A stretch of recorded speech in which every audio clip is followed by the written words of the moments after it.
Welcome to the Sound of Ideas from IdeaStream Public Media. I'm Stephanie Haney. Thank you for being with us.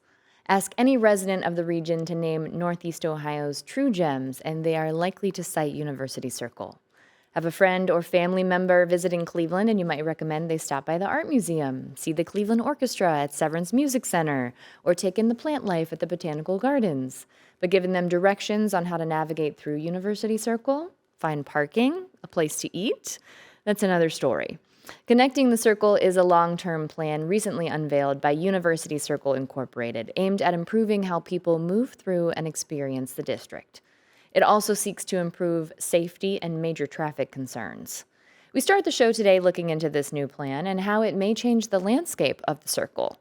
With me today in studio, we have Kate Borders. She's the president of University Circle Incorporated. Kate, thanks for being here. Thank you for having us. We also have Joel Alpern. He's the Executive Vice President and Chief Operating Officer of Cleveland Botanical Gardens, Holden Forest and Gardens. Joel, welcome. Thank you for having me. We've got Catherine Heidemann with us. She's the President and CEO of the Cleveland Institute of Art. Catherine, welcome to the show. Good morning. Thanks for having me. And we also have Steve Litt with us. He's a freelance reporter who covers art, architecture, and economic development across Northeast Ohio for IdeaStream Public Media. Steve, good to have you back. Thanks. Good to be here. If you want to be part of this conversation, you can give us a call at 866-578-0903. You can also send us an email at soi@ideastream.org or message us on Instagram at The Sound of Ideas. Now, Steve, from your own personal experience covering things happening in and around University Circle for years, what are your thoughts on the vibrancy of the area and what can be improved upon? Well, it's as you say, it's a treasure, and the institutions there, many of them are absolutely world class. So it's essential to the economic future of Northeast Ohio, the Great Lakes region. There's so much to be proud of. The connectivity, though, at the ground level doesn't always work out for people, and so those are the kinds of things that I hear. It's hard to know where to park. Hard to know how to get from one place to another if you want to visit more than one venue. Another sort of lament that I hear is there's no place to have a breakfast meeting, just a casual get-together, and there's only one principal fine dining option at Albatro.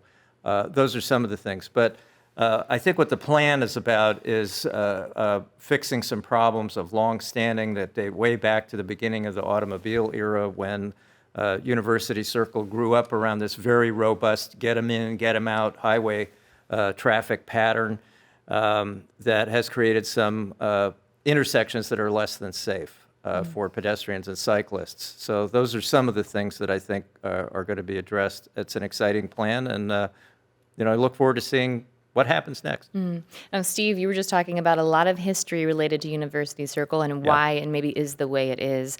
Kate, when you first came to the area a few years ago from Arizona, what was your impression of University Circle? Well, I think anytime you are a newcomer, you are seeing simultaneously all of the good, right? You're looking around going, okay, this is incredible. What a great experience here. You're kind of wowed, if you haven't been to University Circle before, by the number of institutions. But at the same time, I was also kind of struck by how difficult it is. I mean, I would drive from Shaker Heights into work. It took me probably 2 weeks to turn my navigation off. I was so confused. I couldn't even get there easily. And then also, I was like, why are there not sort of entry points? Why does it not feel like you're entering something amazing? Why does it feel to the user that this is just a street that needs some attention and that this is not really at a level of quality that sort of mirrors what's going on inside these amazing places? So kind of right out of the gate, my experience was this is absolutely exceptional and could be so much better.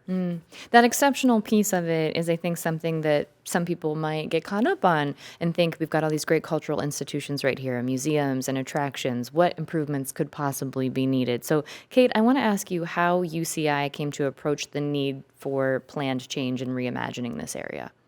Well, it honestly started by doing our strategic plan work. I mean, we are the umbrella organization that is trying to make the whole district the strongest that it can possibly be.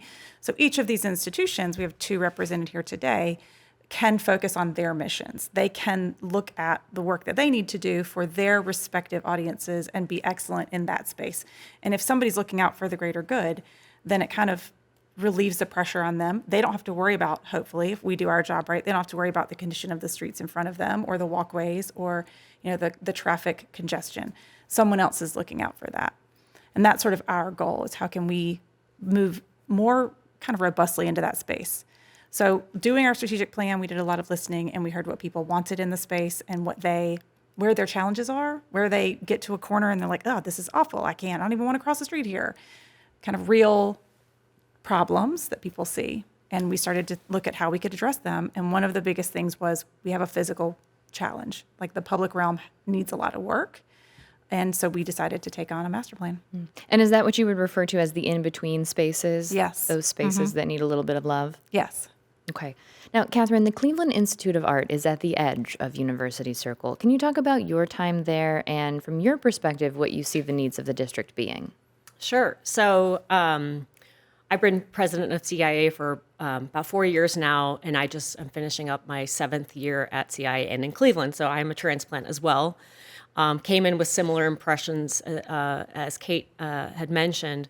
But we are, one of the things that I noticed even almost immediately starting back in 2019 is, we are, and I should mention, by virtue of my position, I'm also a UCI board member, and I was also on the steering committee for this master planning process. But really, one of my very early observations was always said, and thinking about, understanding what University Circle is, but we are on the edge of it, literally, physically, geographically. Along the Uptown corridor in Euclid Avenue, and this is a section of the district that is incredibly vibrant and vital, and but in some ways not necessarily part of the understanding of what University Circle is. The average person maybe thinks that it might just center around Wade Oval, and we have actually, between MoCA, CIA, and the Sculpture Center, we have kind of unofficially referred to ourselves as sort of the contemporary arts corridor, in ways that we can connect and, have more connectivity in the area. We too would like to see more, local, meaningful restaurants and businesses and so on. But when I think more holistically about the district, as Kate said, and as you mentioned, there are so many amazing gems, cultural assets that have been there for a very long time. We're one of them. We've been around since 1882. But I think what has very much been the missing link is that link. If you think of University Circle and its cultural gems as like a charm bracelet, you have all these charms. You're a charm, we're a charm, all these, the art museum, the orchestra, but we need the bracelet. We need that, and that connective link, I think, is what is really needed to create more identity, to create that sense of welcome. And all of us have such shared values, institutional values, that are centered around inclusion and being welcome. And those are, I think, the opportunities to the front door and to connect us all together, so that we can actually be stronger together. Because, again, great organizations, but I'm excited for the bracelet part of the charm bracelet to really gel in a meaningful way. But that is a very visual metaphor. Thank you for that. I mean, I read in art school. How can I not think about Absolutely. those things? It's very, very on brand, very on point. And Kate and Catherine, I want to ask the two of you about being transplants to the area and bringing a new vision to this space. Has that been a challenge at all at times with maybe some existing people? I know sometimes change can be hard for people. Kate, what do you think?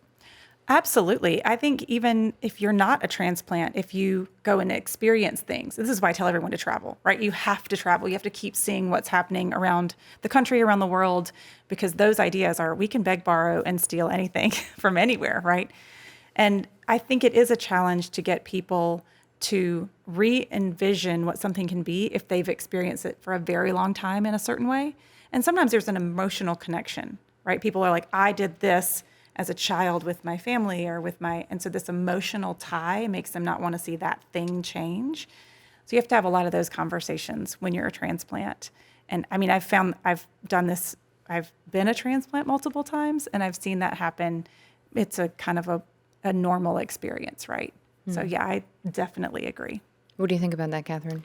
I agree as well. Most recently, I moved here from Pittsburgh, but I grew up, was born in Detroit, but grew up all over the world, moving with my dad in the automotive industry. And I do know that when I came to Cleveland, one of the first things I noticed, especially from Clevelanders, is that you don't always know. You know, you might take it for granted the things that you have here, literally in your backyard. And so coming in with fresh eyes, I'm like, do you realize how lucky we are? Like, this is huge. And people are like, oh, really? Like, no one else has this? Like, no one else has this. So I think, but but at the same time, I think, Steve, we talked about this before over breakfast. Yeah, it's almost like there's a sense of this Cleveland's not good enough. Like, we can't have nice things. And I think it's incredibly important to not take this long-standing legacy for granted, but understanding that we can't just rest on legacy. We have to keep growing and growing together.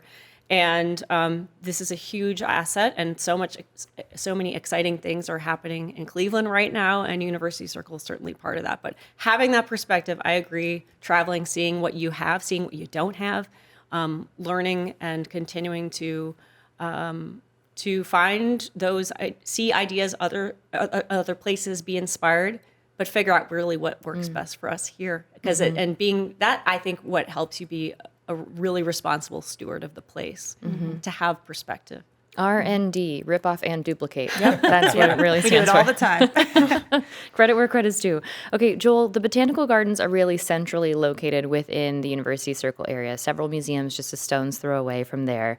Case Western Reserve University across the street. So can you talk to us about the relationship that you have with all of those organizations? Do you feel as connected in goals as you are geographically?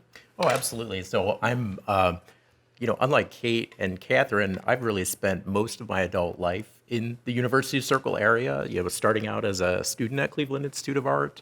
I've worked at a couple of the major institutions, most recently at Cleveland Botanical Garden and Holden Forest and Gardens. And I've also had the opportunity to really live a lot of great life experiences there. I think some of my most treasured family and cultural experiences have happened in University Circle, and it's just a really special place for me. But it's also made me sort of intimately aware of all of the, opportunities and challenges that we have as a district. Even just coming out of the door of the Botanical Gardens sometimes and going to get a coffee at lunch, I'm wading through a crosswalk that has traffic coming in 3 different directions, and that's a little bit of a challenge. And then thinking about how the Botanical Gardens connect to the wider University Circle area, we were really designed to be this urban oasis and this jewel. And, one of the ways that you achieve that is to kind of create this walled garden in a sense. And, we charge admission. And although we have many different programs for access to allow people in regardless of their ability to pay, our sort of body language and the way that we face out to the community does feel very hidden. And I think it contributes, along some of the major arteries that go by the Botanical Garden into becoming a place that you really kind of want to speed through versus take the time and walk around. So we're in the early stages of developing investments to figure out how we can open up and really be better neighbors to our neighboring institutions and our residents around, but really give the impression of a welcoming place that anyone can enter. If you're just joining us here on The Sound of Ideas, we are talking about a plan to reimagine University Circle. Connecting the Circle is what it's kind of been colloquially called. If you want to be a part of this conversation, the number is 866-578-0903. You can also email us at soi@ideastream.org or send us a message on Instagram at The Sound of Ideas. Maybe you've had an experience in University Circle that you'd like to share, or maybe there's an improvement on your mind that you'd like to talk about. If so, please let us know. To the question of what actually makes up University Circle, we have an email now in from Daryl in Euclid, and he says, what are the boundaries of the circle today? Kate. Yes, so the boundaries are essentially on the north, it would be Wade Park, which is a historic street, lots of beautiful homes. To the east would be East Cleveland, and then sort of going up into Cleveland Heights. It's sort of a jagged line. To the south would be you're coming from the Heights, so that sort of Chester, Carnegie area that, kind of becomes that southern border, and then to the west would be 105th. So it's sort of everything from what Catherine was referring to, Euclid Corridor, the edge of Little Italy, and then moving to the kind of cultural circle around those institutions all the way to Wade Park. Okay. Now, Steve, this is not the first time that University Circle has tried to engage with improvements and the people within the circle have. Can you tell us about attempts that have been made in the past to improve the space? Yeah, so I was thinking, as we were proceeding through this conversation, I wanted to mention that there has been enormous investment made in University Circle over the past 25 years. So I just counted up, sitting here, 11 institutions that have collectively put in more than $1 billion, including the Cleveland Museum of Art, Case Western Reserve University, University Hospitals, Cleveland Botanical Garden, Museum of Natural History, and on and on. In addition to that, the $200 million Euclid Avenue Health Line went in 2008, so that was a complete remake from building face to building face of Euclid Avenue, which resulted in the Uptown development, which rebuilt that whole stretch from Mayfield at Euclid all the way out to East Cleveland. Sculpture Center and MoCA were part of that, as was Cleveland Institute of Art, which was another one of the institutions that has made a major reinvestment. There are new apartment towers going up on land that used to be owned by University Circle and is now either sold or leased. So an awful lot has been accomplished. It's that in-between stuff that now needs the attention. Okay. And Kate, we've talked about some people who are here. We've got the Cleveland Institute of Art. We have the Botanical Gardens represented. What are some of the other stakeholders that will be involved in the plan?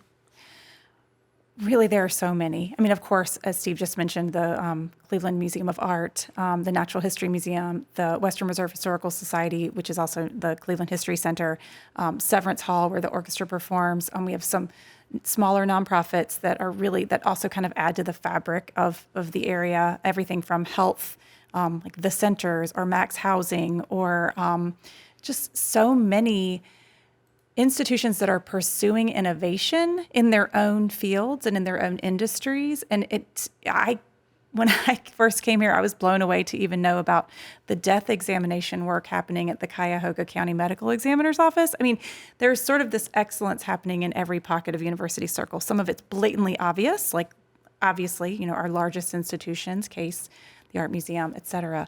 But we have Cleveland Institute of Music, which is one of, I think, only the last 6 conservatories in the United States. It's a great feeder for the Cleveland Orchestra. So everywhere you look, there is an example of something really spectacular taking place inside walls. And I think that's the difference, is that if you drove through University Circle and you had no idea what was in any of those buildings, if you were just a visitor and you'd never been here and you hadn't done any research, you wouldn't, I don't believe, get the feeling of all of the things that are happening inside these buildings. So it's not spilling out into kind of the civic area, that feeling of culture and art happening, and innovation and tech and all of the things that are happening in all of these buildings. You might recognize some sort of grand buildings, but and you guys argue with me if you feel it, but it almost feels a little sterile in its sort of the way that all of this is presented. So I'll push back a little bit on that, because I think you're maybe a little too critical of this. And so I wanted to point out that the Nord Family Greenway is a spectacular example of institutional collaboration between Case, 2 aspects of the Case campus, and the Cleveland Museum of Art. So that's a 15-acre greenway that now connects all of these assets in a really beautiful way and makes it safe and inviting for students to walk across the Art Museum campus. And there are other things that have been done to make Wade Oval more exciting. The Fine Arts Garden always looks beautiful. So there's a lot of things that have been done right. It's just more is needed. More of that kind of interstitial stuff that only UCI can do, because you can bring everybody together to talk about the common interests. Yes. Let me ask you about that, and please address what Steve said as well. But let me ask you about that, is getting everyone to come together to the same table who may have competing interests, how you were able to do that. Absolutely. In response to Steve's comment about the Nord Family Greenway, I actually think that's a perfect example of what I'm referring to because it is beautiful. It is well designed, and yet we rarely see people actively using it.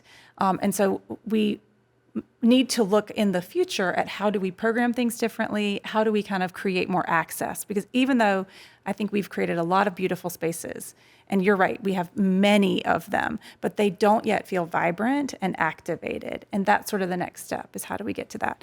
With respect to getting people around the table, I do believe that we are really lucky from that perspective of collaboration. And Steve just pointed out a great collaboration in the physical realm, but I think our institutions collaborate regularly in so many ways. I will hear of examples often of where there's just connection in the work that's happening.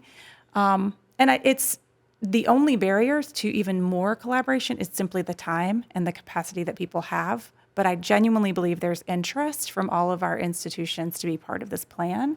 And, both my colleagues here are nodding their heads. So as we continue to talk about, and also, as Catherine mentioned earlier, all of those institutions serve on our board. So we have direct access to them in a leadership capacity. And we work to get them to sort of all bring their ideas to the table so that we're kind of moving forward together. Catherine, I want to ask you about overlooking a student body at CIA. How do you see students navigating the district, and how do you think that could be improved? Great question. That's probably one of the things that folks often forget. I mean, we have half of our population that lives in University Circle. We have 2 residence halls, one on East 117th and one in Uptown on Euclid. And it's incredibly important. The students might be studying in their studios till midnight very often, but navigating the circle is very much in the way we market our school and not just marketing, but the way the students are living that experience. University Circle is hands down an extension of our campus. It is, these assets are what help us recruit. We recruit students from all over the country right now, about 35 different states across the United States. They're much more like, if they have a good experience at CIA in University Circle as residential students, there's a very good chance they'll stay in Cleveland. We want them to get engaged. It can be as simple as all the time I see students walking from CIA to the art museum with their portfolios and sketches. We have student projects, faculty-led projects happening all the time between the respective institutions, whether that's the Botanical Gardens or the Natural History Museum and so forth. So these institutions become very much, and these aren't always top-down kinds of initiatives. They're very much, sometimes they're very organic. Sometimes they're student to student. We have shared clubs, for example, with CASE. We do a lot of student projects with CIM, where we might have musicians partnering with animators, and these are really meaningful connections that carry so much value for our student experience that, again, there's very much a rising tide that lifts all boats here. So those residential students especially, and we also have a lot of commuters, and we want them to have a place where they can feel welcomed and engaged in that in between time, like classes, between classes and whatnot, and to really explore the area as much as possible. Even at our orientation, we have a scavenger hunt. I don't know if you know this, but yeah, they're going all over the circle and trying to get themselves lost and literally trying to find their way around. They take the rapid. They really learn the way of the neighborhood, and that's very, very much very important for students to feel that connection to the neighborhood. Now, Wade Oval is a prime piece of land that's already been mentioned today. Joel, this is green space, essentially the front yard of the area there. And so we want to know of the Botanical Gardens, the Museum of Natural History, the Museum of Art. How do you see that space being activated more in a meaningful way? Yeah, so I think Wade Oval is really the key to the experiencing all of those institutions ringing in and immediately nearby.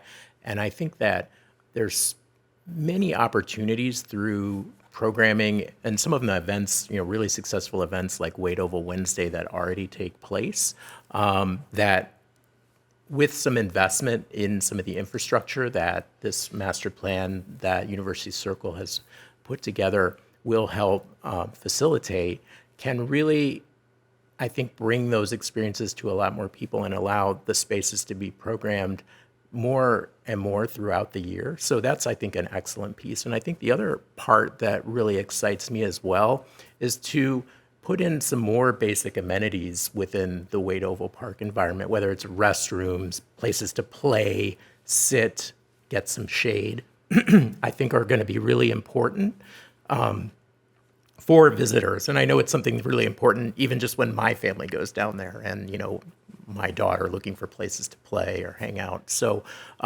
those are going to be just excellent investments for the future. And they'll really support all of the organizations, not just ringing Wade Oval, but throughout the area. We had a call in from Dan. Dan couldn't stay on the line, but Dan wanted to ask Kate how you balance the interest of the major employers, like the Cleveland Clinic, for example, with visitors that are coming into the area. So the Cleveland Clinic is not technically in University Circle, where they have a couple of parcels in there. But University Hospitals is their main campus is inside our footprint. But we do still work with the Cleveland Clinic, and we are still really concerned with the needs of those individuals coming and going, the parking, the traffic. And I actually think there's a really good marriage here. In so the plan has 5 signature moves identified. And one of those is the intersection, if you are coming from the Heights, that is Cedar, Carnegie, Chester, MLK, Stearns. Am I getting them all? 16 Spaghetti. lanes. It's 16 lanes of traffic. And if you continue to head south, you are now on a one-way road of MLK, flanked by Stearns on the other side. If you were to take a left, you would head towards Cleveland Clinic and eventually downtown. And that intersection does have 16 lanes of traffic.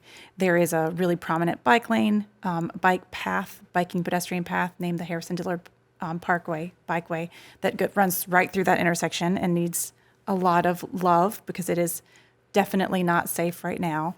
But if we were to, as we would like to do, improve that intersection and really study the traffic patterns, the engineering of it, and how we could improve that access point, it would really help visitors. It would also really help people that are heading to these institutions and need to get there in a timely manner and not have it be so incredibly confusing. So some of these projects really do help all of those audiences, and I think it will help the city and the region as a whole.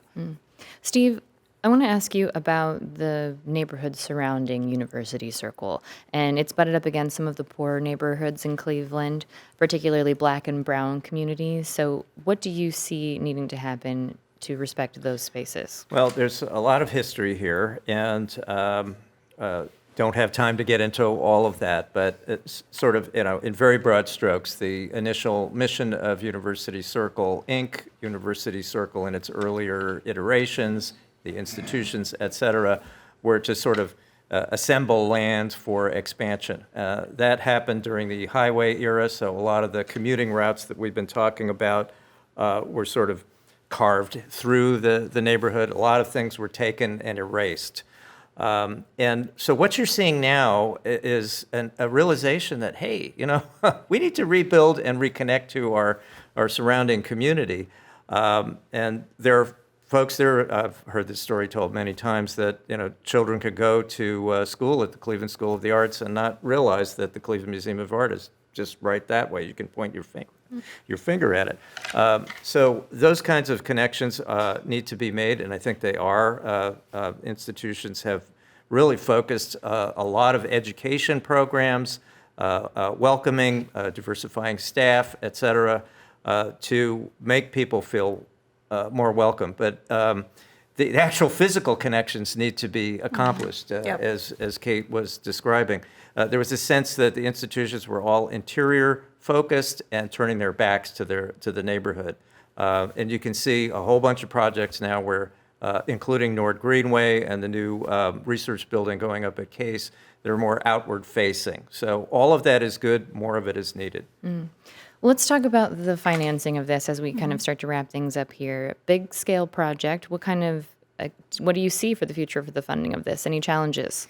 Oh, of course there are going to be challenges. I mean, we're talking about a time when there's really an eye on city funding, state funding, federal funding. I mean, there's not a lot of options there, but we will be looking for ways to finance some of these projects. Some of them are easier, kind of lower hanging fruit projects that we could potentially even do on our own, or even with some, some fundraising. And then some of them are going to take a lot of people at the table.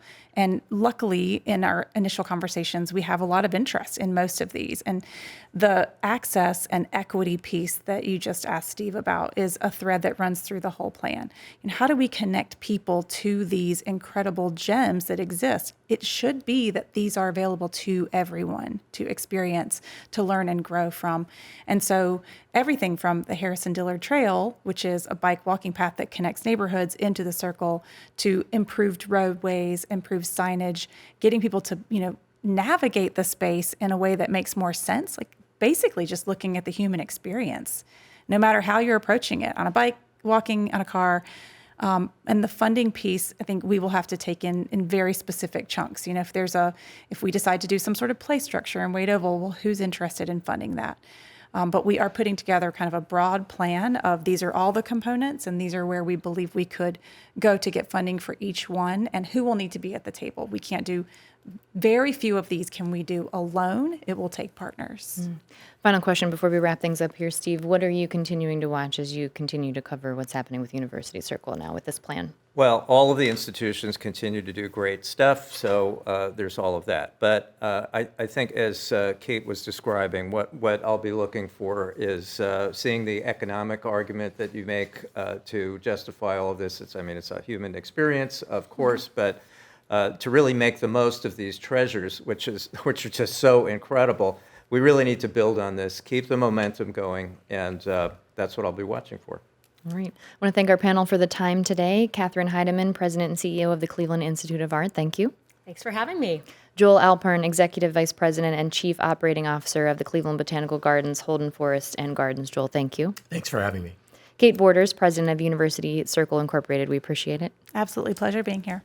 And Steve Litt, freelance reporter with IdeaStream Public Media. You're not going anywhere, so you have to stick around with us. Okay. But thank you for this part of it. Happily. Thank you. We're going to take a quick break. On the other side, we will learn about a new plan to redevelop and revitalize hundreds of acres of industrial space just east of downtown Cleveland. This is The Sound of Ideas. I'm Stephanie Haney. We'll be right back.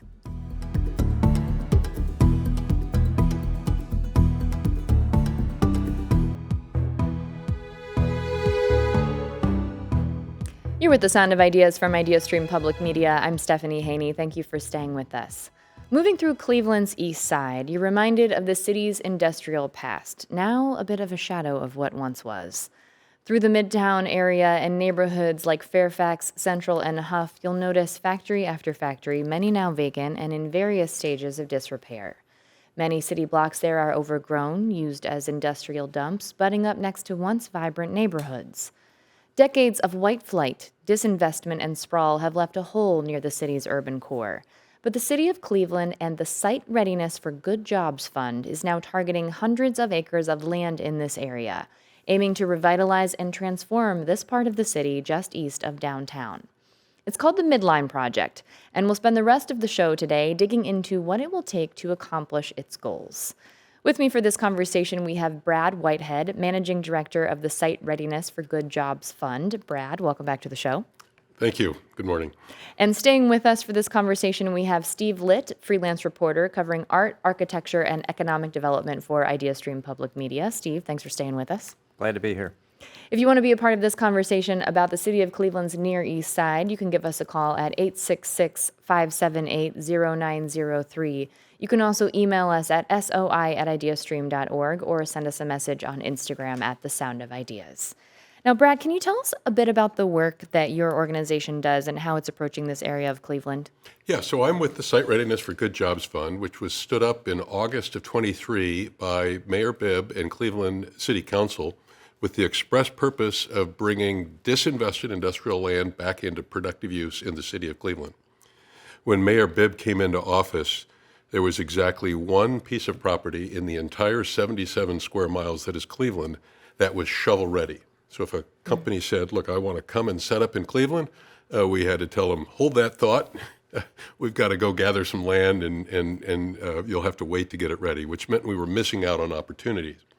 And so they stood up the Site Readiness Fund in order to do the painful, arduous process of assembling land to the point that it's ready for a company to be able to move in. Okay. And Steve, can you give us a sense of where this land sits, where we're talking about geographically in Cleveland? Okay, so we're talking about the northern edge of it as at about East 55th Street and Euclid Avenue. There's an old rail line, it's actually still very active, owned by Norfolk Southern, that extends for about 1.5 miles southeast to the Opportunity Corridor area. And if you can see this diagonal slashing across the east side of Cleveland from northwest to southeast, on either side are a whole bunch of factories, and then beyond there, housing. Yeah, you could see the images here. Some of these are renderings of what might happen. And if you're watching us on the IdeaStream Public Media YouTube page or the Ohio channel, you can see some of those images now. So you can check that out if you're joining us in WKSU. You can head to the internet and find that later. Now, Brad, I want to ask you, when we look at this space, you're talking about all of these spaces that are not shovel ready. What are we finding in this area? Vacant buildings, et cetera. What is making them need readiness? Yeah, it looks fairly dystopic. It looked kind of like something out of Mad Max in the Thunder Road. But this was one of the most storied industrial areas in Cleveland. People often talk about Cleveland having been the Silicon Valley of the 20th century. Well, if Cleveland was the Silicon Valley, this area where we're talking about was the Cupertino. Up and down this rail line, you had the birth of the modern steel industry in the Wellman Seaver Morgan building. You had Westinghouse with a facility there. You had Verdon Lighting. You had oven and stove manufacturing. You had machine tools. But all of that starting in really the 50s and 60s, and then very much in the 70s, those companies moved out, and what you see are either abandoned buildings in disrepair or buildings that have been knocked down in empty spaces or mounds of construction debris. Steve, you know this area very well. Can you weigh in on what we're seeing there now and how it got to this point today?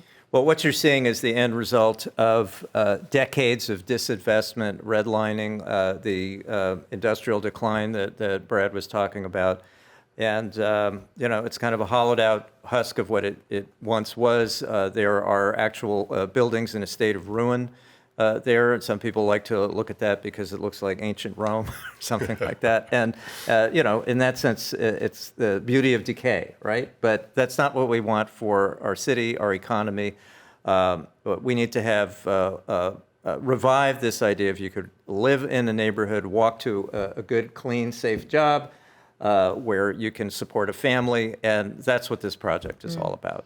There is a certain powerful artistic element to the visual of it. So let's document that and then let's fix it up, is the idea here. Yes, some of those old buildings will need to be taken down, but some, like the Wellman Seaver building that Brad was talking about, and this is a place where the Hewlett ore unloaders were made. Some listeners may remember those. That's a spectacular thing, and I understand it is ready to be renovated, right? You've studied it, and it's good to go. We've got our fingers crossed on a little bit of state funding that comes through. We're ready to get to work this summer on that building. And you're going to hear about that June 30, more or 30th, less? yeah. Yes, okay, More or fingers less, crossed, yeah. But coursing through this business district, where there'll be, by the way, 21 different development parcels. So imagine 2,500 new jobs in this neighborhood, 21 different companies coming in, what that can bring. But coursing through that will be a greenway. And Stephanie, in the course of that, we're wanting to make sure we preserve as much of the industrial heritage and the heritage of this as being the landing ground for the Great Migration. This was a walk-to-work neighborhood. We're wanting to make sure we capture and catalog as much of the history as we can so that this becomes not only a thriving business district, but it becomes an iconic symbol of not only Cleveland's past, but where we're going in the future. Now, as you look ahead to that, you mentioned these 21 parcels. Do you have any idea of what entities might move into this space? I imagine it must be hard to plan when you don't know what might be coming in. Do you have an idea? We thought it was going to be an uphill slog, but it turns out there is demand. If we could just have sites that are ready. So we're looking at the production economy, clean, tech-based production that can employ City of Cleveland residents. That means things like the biomedical sector, which wouldn't be a surprise given the proximity to University Circle. But there's also a thriving food industry, which we love because it employs everything from GED to PhD, and those are good jobs. And then advanced manufacturing, because that's clearly the core of so much of what Cleveland does. So it's that sort of thing. We're not looking at low job density things like big distribution facilities, not a data center in this neighborhood. We're looking for companies that can employ people. You read my mind because Yeah. I was absolutely going to ask you if you do see a home for data centers in this space. That's a very hot topic. A lot of people are interested in that question right now. Now, this isn't the space for a data center. This is right cheek to jowl in the neighborhoods. This is the walk-to-work environment that we're looking for, and a data center may have a place elsewhere, but it's certainly not here. Okay. Who else are you working with on this project? I imagine there must be a lot of partners with something that would be such a large-scale undertaking like this. Yeah, it's an extraordinary set of partners, beginning obviously with the City of Cleveland and Cleveland City Council, but kind of part and parcel of this has been the Cleveland Foundation. Not only in the midline itself, so the northern terminus of the midline is anchored right there where the Cleveland Foundation is building out the Midtown Collaboration Center. But they've also been huge partners in building out the Site Readiness Fund, helping us raise the funds that we need to do this.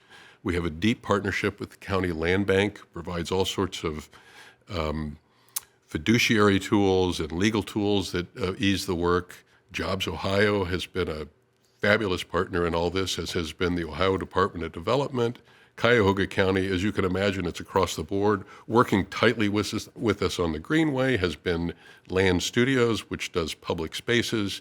And then, of course, we're deeply embedded with the groups working in the neighborhoods, whether that's, the various community development corporations there. And I'm sure I'm leaving people out because it takes everyone to get something of this magnitude, 360 acres, kind of off the ground.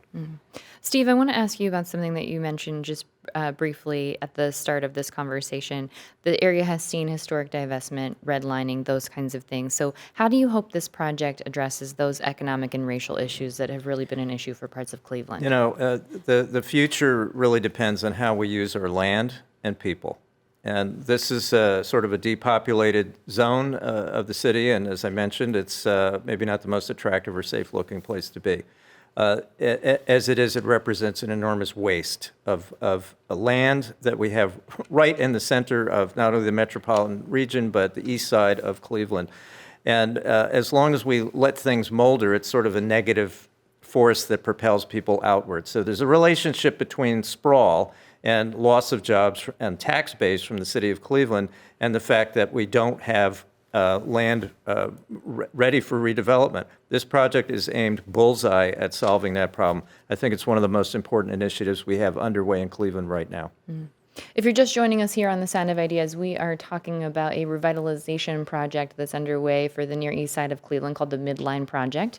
If you have a comment or a question, you can call us at 866-578-0903. You can also email us at soi@ideastream.org or send us a message on Instagram at The Sound of Ideas. We have an email now in from Stephen, and Stephen says, are these defunct properties still owned by private entities? Don't property owners have responsibilities beyond just paying the property taxes? Why wasn't something done earlier? Brad, can you speak to that? Who owned this land before? The fragmentation of these properties is mind-boggling.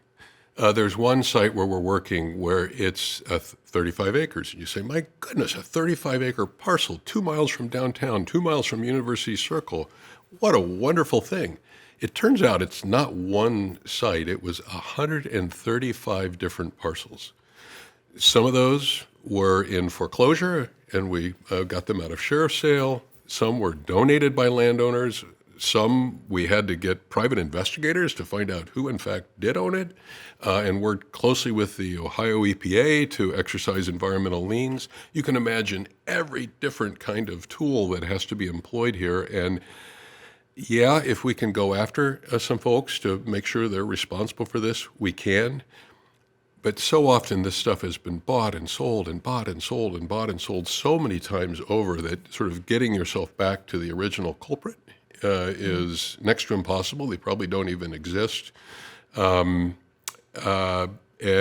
so it's, I wouldn't say we're taking a clean slate because we're working as we can, where we can with existing landowners, but we're very much focused on how do we just keep things moving forward, and let's try to go fast in this, and then get the stuff cleaned up and back into use. We had a call from Todd. Todd couldn't stay on the line, but Todd had a question about environmental concerns. And Todd had said that manufacturing has a checkered past with pollution, and the area has a checkered past with pollution. There's remediation that needs to be done related to some of the things that were happening from a business standpoint there before. So, Brad, what work needs to be done to prevent pollution with these new tenants that Yeah, will so come in? we're very much, I love this question. And really, when we think about so much environmental issues, there was like the pre-1970s before we had really much environmental regulation at all when most of this land was developed. So that historical stuff is really nasty. Kind of since that time, there have been more rules, and we're very focused on the kinds of companies that have clean production and clean approaches. And so we think we're doing a twofer, is we're cleaning up the mess that was, and then attracting companies that will be clean production, clean uses, and a real attribute to the neighborhood. Now, I used the word tenants there. What is the plan for this? Is the plan to have tenants, or is the plan to improve the property and then sell it? So the idea behind the Site Readiness Fund is we're trying to get property to the point where the private market can take over. These properties just don't pencil out for a private player, which is why they've sat fallow for as long as they have. But then when it's shovel-ready, we're working with developers and companies to get buildings up and companies in. Those will be largely owned by the private sector. We'll probably continue to hold a position in a lot of those properties because we want to have a say in what's going on and the uses that it's for. But we're not trying to replace the private market. We're trying to make sure it works well and works for the residents of Cleveland. Steve, let's talk a bit about the fact that this is a neighborhood. So we've talked a lot about business here, but what are some other pieces to the puzzle of making this space work for the communities that it exists around? Yeah, so Brad was talking about the greenway, those green threads going through these properties could end up connected to Lake Erie by East 55th Street, East 66th Street. So you can see there's a lot of neighborhood connectivity there, and to the south to Opportunity Corridor, and on to Slavic Village, the Towpath Trail, et cetera. So plenty of connectivity for people who don't have to drive a car to get there. So that's a great thing that's on the table. Huge design opportunities there. But this is in the middle of a 1,500-acre tax increment financing district that the city would like to stand up, that the mayor would like to stand up soon, and also a housing innovation district. So those projects are going to be interrelated. You can really see with the efforts that are forthcoming in the St. Clair Superior neighborhood, Huff, Fairfax, and Central, that there are opportunities here to really inject some energy, both in terms of housing and economic development on the east side of Cleveland that we've been waiting for a long time. Yeah, the aspiration is that we rebuild middle-class neighborhoods in the city of Cleveland, in these areas. Let me ask you about some of the businesses that are already in the space. There's some food companies like Pierre's Ice Cream, Orlando Bread. Have you talked to those businesses Very about much what's so. working? And they're great, yes. Okay, so they're Yeah. a part of the conversation and what will happen. Very much a part of the conversation. And they've really helped us think about not only the logistics of how do you make sure you can get trucks in and out and what kind of infrastructure is needed, what do we need in terms of power, but they've also helped us think about, well, what is needed in order to make sure we have a workforce that is available to the companies that are coming in here. We're expecting, when this is built out, to have 2,500 new jobs, and we'd love those to be proximate to where these businesses are located. And so fact, these companies have been great for that. You've said that the existing businesses account for a sizable portion of the 350 acres that you're trying to assemble. Yeah, so of the 350 acres, about 150 acres are are existing businesses, the ones you just mentioned. Okay. We have an email now in from Logan in Akron. Logan writes, there is an Asian community on the east side with a number of small businesses. Perhaps consider some level of collaboration with them on revitalization efforts in that area. Is that something that's on your radar? Interestingly, in Asiatown in Cleveland, the most of that land has active uses in it right now. So we're happy to be helpful anywhere in Cleveland. That's actually a part of the city where the private sector is moving things along. But to the extent that we can have any of the commercial and retail a spillover from those neighborhoods kind of support this community, that's a wonderful thing. Okay. What should we be watching for next? Are there shovels in the ground dates for part of this project we need to know about? Yeah, come on down. We got big yellow tractors moving around, knocking down some of the defunct buildings, and we're going to be starting some additional work soon. As Steve indicated, we hope to make some of our first company announcements as early as this summer or early fall. Okay. And Steve, for you, what are you continuing to watch as this moves forward? Well, I'm interested in the design process as public space begins to be woven through the project. So huge opportunities here to do great things on the Greenway, possibly some public art, maybe something that really gives this neighborhood a real 21st century feel. I mean, the opportunity to do something very innovative here is high. All right. Well, thank you for being here for the conversation today. Steve Litt, freelance reporter with IdeaStream Public Media.